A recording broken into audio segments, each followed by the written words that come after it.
Hello everyone, Throttle-On John.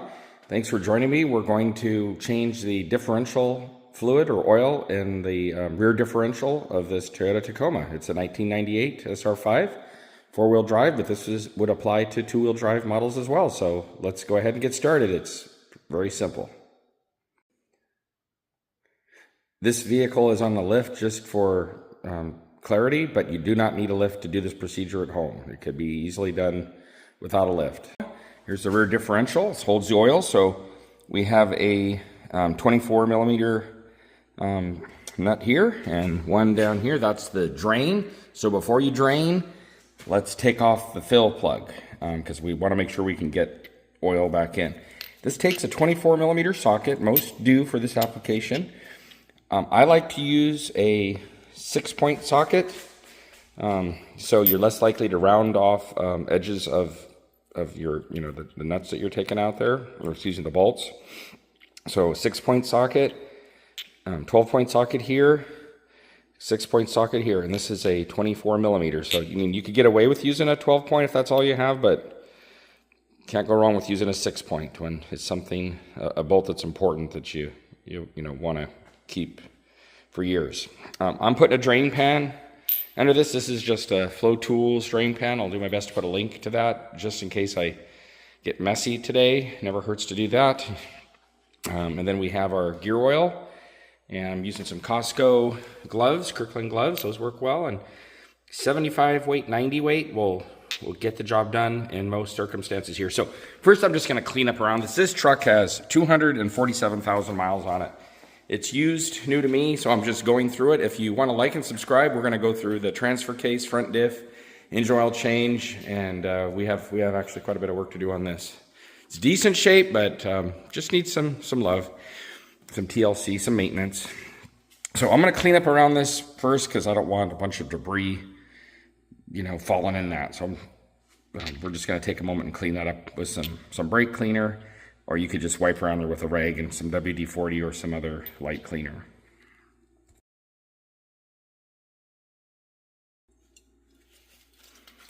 Okay, we got this cleaned up pretty good. All I did is I used some brake cleaner, and you could use a lot of things. I just sprayed a little on here, and then I would just wipe around with the towel. And you can see this actually cleaned up really nice. And you can also see that someone wasn't very kind to this bolt. It's got some kind of chewed up edges. Looks like somebody may have used a crescent wrench. Yeah, so anyway, we're going to do it right. We're going to use a 6-point socket. Let's go ahead and loosen this up and then that up. So we get our 24 millimeter 6-point socket on here, and we'll break that loose. Whoops, lefty loosey, righty tighty. So turn it to the left. There it goes. Okay, we got that loosened up. So now let's go ahead and work on taking the drain plug out and drain the oil. Make sure you have your drain pan. I'm using this, but there's nothing wrong with using a traditional drain pan. Whoever did this before, it was ridiculously tight, so I went ahead and put the this ratchet on here, and then I just took my hammer and I just kind of tapped the edge of that ratchet and broke it loose. So that's a good way to get something loose if it's tight. Or you could always use physics and use a longer lever arm. Instead of more force, just use a longer lever arm. But I just opted for a light tap of a hammer. Let's go ahead and remove the drain plug now and let the fluid out. Well, this is always interesting to see what the the fluid looks like. Is it okay? Is it not? So we're going to remove this. Sometimes you can use the socket like I was doing because it's countersunk to protect it. You can use the socket to turn that out a little bit till you can get a hold of it. Okay, here it comes. Oh, wow. Wow, somebody serviced that. That's what we like to see. Nice and clean. Okay, we're going to let that drain, and then we'll do our best to find a replacement washer for this, and then we'll put it back together. And then fill it with fluid, of course. And while it's draining, we're looking for any big chunks of anything coming out, and thankfully there's nothing, no chunks or anything coming out. Just that's always good news. And then this has a magnet on this bolt, so we want to clean the magnet off. This is normal to have just pasty, normal wear and tear metallic stuff on here, but you know, no big chunks, so we're good. Just make sure you clean that off with a rag or some contact cleaner or something. So we have this plug with the magnet all cleaned off. Okay, we removed the old washer, which was a crush washer. It was really crushed. I think it's been reused too many times. Let me explain why it was so tight. It's to keep it from leaking because the new washer wasn't used. But anyway, so we got that cleaned up. I always like to come up here and look at the mating surface, make sure everything's, sorry, that's hard to get a focus on. There we go. And I just kind of make sure that there's no debris on this mating surface here. And that actually looks pretty good. And there we go. We got that all cleaned up. And always use a clean rag. Okay, that looks good. We're all ready to go up in there. And the threads look good. They don't look damaged. Somebody had that plenty tight. Ooh, bet you they were close to stripping it because it was really tight, both of these. They didn't use a new washer, so they were trying to stop, I think, a leak with just more force, and that would not be a good thing to strip. Good thing this is Toyota Tough here. And it's nice that Toyota includes a drain plug. There's plenty of differentials in the rear that I'll remain unnamed that don't give you a drain plug, so you got to suck it out, which is not always fun because it's gear oil and it's thick. But anyway, so we're going to put a new crush washer on here and put it back in. You can get these crush washers on Amazon dirt cheap. I'll put a link, and it comes with, you know, transfer case washers, differential case washers, just in a kit for like, you know, $8 to $10. So there's no reason not to get them. So here's the crush washer. We're going to go ahead and use that.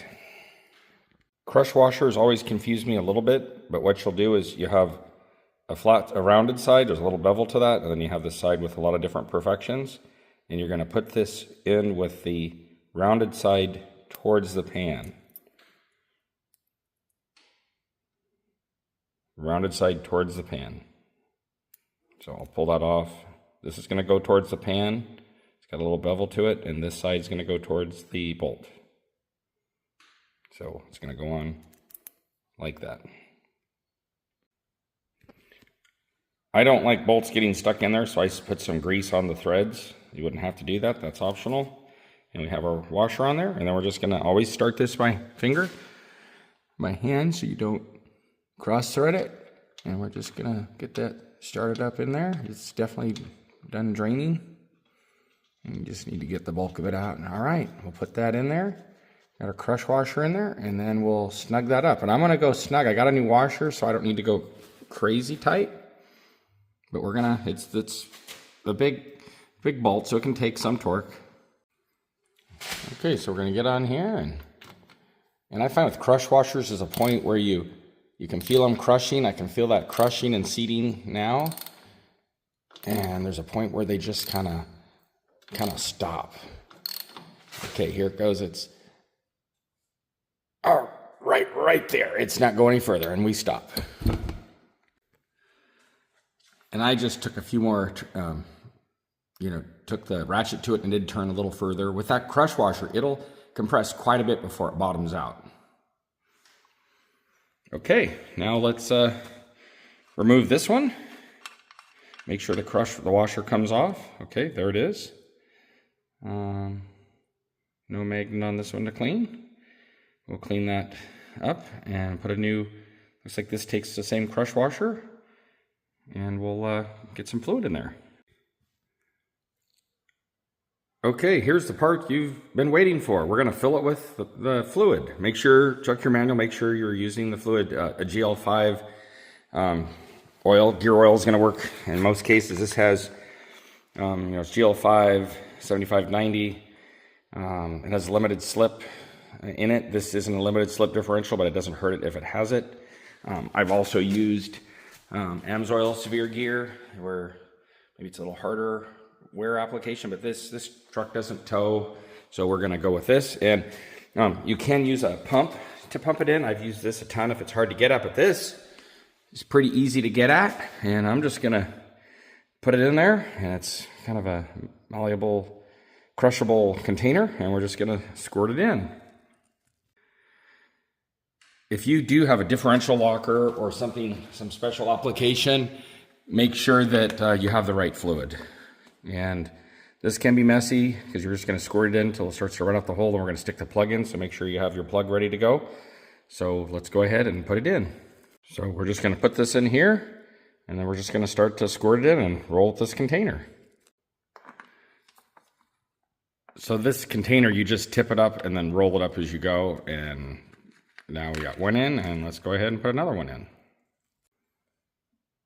And you keep squirting it in until it runs out. So here you can see I'm giving it a good old squirt, and it's running out.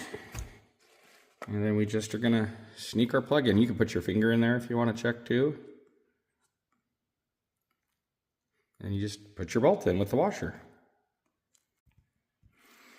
Of course, we have this in, and now with our new crush washer, we're just gonna snug this down. It's just a matter of turning it till it kind of starts to bottom out and stop. And this takes quite a few turns before that crush washer finishes crushing. And a little more, not crazy tight, but you want it snug. And that is where it stops. We're good. And there you have it.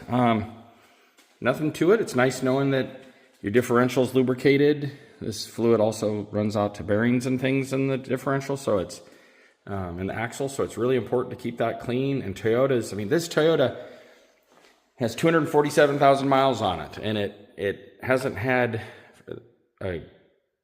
it's been maintained, but it hasn't been babied, and it hasn't been over maintained. I'll just say that. So anyway, we're going to go to the differential. Front differential. We're going to do the transfer case. We're going to lubricate the joints on this with some grease. There's lots of Zerk fittings on here, which is nice with Toyota, so you can maintain all this stuff. So feel free to like and subscribe if you want to see more Toyota maintenance action.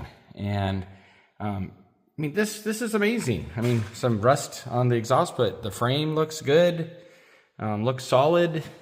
It's a solid truck. We've got some valve cover gasket leaks and things we're gonna take care of. You can see it's leaking down here, but overall it runs good and drives decent. We have some bushings in the steering rack that we're gonna replace. It's just something, and this bushing is loose. That's letting the steering rack flop around, so we'll replace that, and I'll do a video on that. So we're gonna replace these sway arm bushings. They're just front sway arm bushings. They're just a little worn from being old. And but anyway, hope that's useful. Take care of your differential, and it'll take care of you. All right, have an awesome day. This took exactly 2 quarts to fill, but you know, your application might be different, but just double check that. I did take some contact cleaner, just like I did in the beginning, a brake cleaner, and I cleaned up everything. So if this leaks, we'll know it. That's just a finishing step that you wouldn't have to do, but with it being cleaned up now, if it leaks or starts to attract dirt, or I see something running down here getting wet, I'll know that I have a leak, but I don't think I do. I used new crush washers, and the sealing surfaces actually looked really, really nice. And it's nice to do it yourself. You know, you did a good job.